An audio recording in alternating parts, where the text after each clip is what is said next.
Bonjour à tous, aujourd'hui on se retrouve pour une nouvelle vidéo. Comme d'habitude et comme écrit dans le titre, ça va être un petit trait d'horreur. Oui, ça va être l'histoire de deux filles qui sont parties en vacances et du coup qui ont un voyage qui s'est pas forcément bien passé. On parle pas plus longtemps, du coup c'est parti.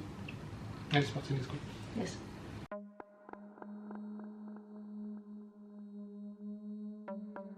Alors, je poste ici car je me dis que ça pourrait servir à quelqu'un, sait-on jamais. Bien sûr, tout ceci est réel.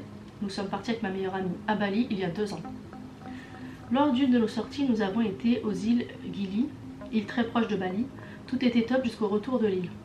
Lors de notre retour en bateau, nous avons été accostés par des gens qui travaillent sûrement dans la compagnie du bateau et qui nous demandaient comment nous voulions rentrer.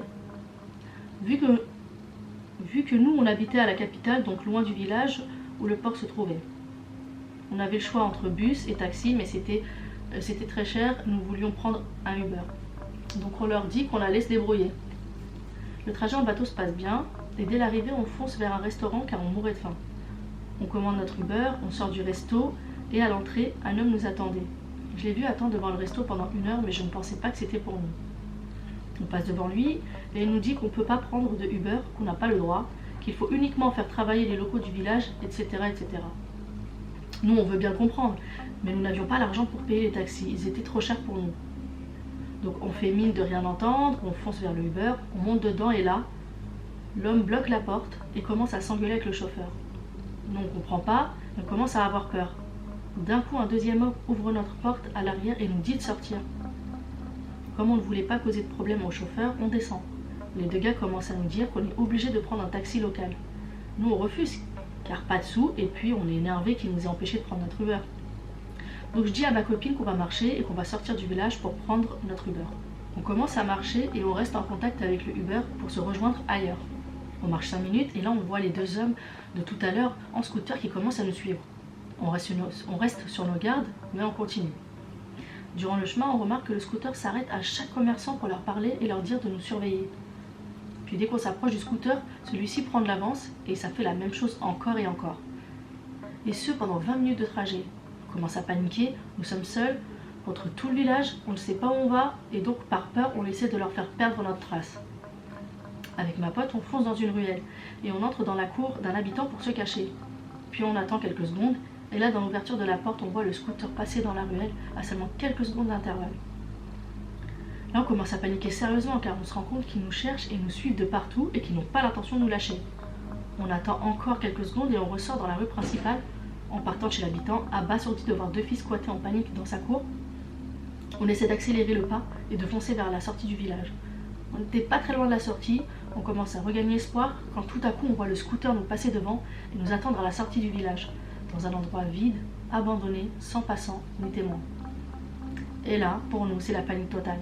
Nous savons très bien qu'ils nous attendent soit pour nous voler, soit pour nous enlever, mais en tout cas avec de très mauvaises intentions. On s'arrête de marcher avec ma pote, on est pétrifiés. Nous n'avons aucun moyen de ressortir du village. Dans la panique, on se met à courir en sens inverse, histoire de trouver une solution. Pendant que l'on courait, tous les habitants nous regardaient en train de nous enfuir. Nous étions comme cernés et incapables de réfléchir. Finalement, en courant, on décide de retourner à l'agence où nous avions acheté les tickets pour le bateau. Par chance, il y avait quelqu'un et on demande s'il y a un moyen de sortir du village. Le commerçant nous propose un ticket de bus moins cher que ceux proposés avant. On se dit qu'on n'a plus que ce moyen-là, alors on accepte et on attend enfermé dans l'agence avec de gigantesques fenêtres donnant sur la rue. Et avec une grosse angoisse que les 2 personnes nous retrouvent. On doit attendre encore 1 heure et ça a été l'heure la plus longue de notre vie sans exagérer. Nous étions constamment en train de regarder par la fenêtre pour voir si les mecs en scooter allaient nous retrouver. Finalement, il est temps pour nous de prendre le bus, alors on court vers la station et on nous fait entrer dans un bus. Mais malgré ça, nous avons toujours peur qu'il y ait encore une mauvaise surprise. Au bout de 10 minutes, un homme nous demande de descendre, on lui demande pourquoi, mais il nous rassure en nous disant que c'était pour prendre un autre bus. Donc finalement, nous embarquons dans le bus et il part. Mais pendant toute la traversée du village, nous sommes restés tête penchée vers le sol pour pas que les hommes en scooter puissent nous reconnaître et nous faire redescendre du bus.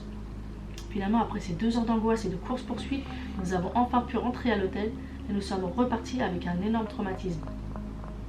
Nous avons appris plus tard que nous avions été poursuivis par la mafia du village et que ces gens-là ne rigolent pas ni avec les locaux ni avec les touristes. Morale de cette histoire, faites attention dans certains pays où il y a encore de la corruption ou des mafias. Renseignez-vous sur les destinations, de mauvaises surprises peuvent arriver. À vous, messieurs en scooter, terrorisant 2 jeunes filles sans défense. Let's not meet again. Ben voilà, c'est fini pour cette histoire. Franchement, c'est pour ça que à chaque fois je dis que quand on voyage seul, etc., quand on est des filles, ben là c'était 2, mais ça reste quand même des filles. Pour certains pays, malheureusement, ça peut être la facilité. On est encore dans comme elle dit, de la mafia. Elle ne sait pas pourquoi est-ce qu'il les a poursuivis, enfin pourquoi ils les ont poursuivis. Il faut vraiment faire attention, c'est juste un peu ça la morale de l'histoire. Faites attention quand vous voyagez, essayez de rester dans le côté peut-être plus touristique. Évitez d'aller toute seule ou tout seul dans des endroits où malheureusement bah, vous n'avez pas connaissance de ce qui s'y passe.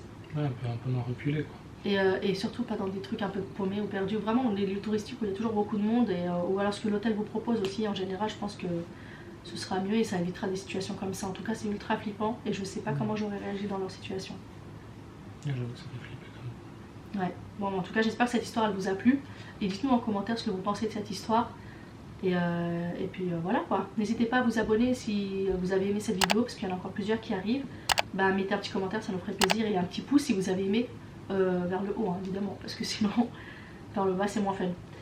On vous laisse sur ce, bonne journée si vous regardez ça, journée, une bonne soirée, et on vous dit à bientôt. Bisous.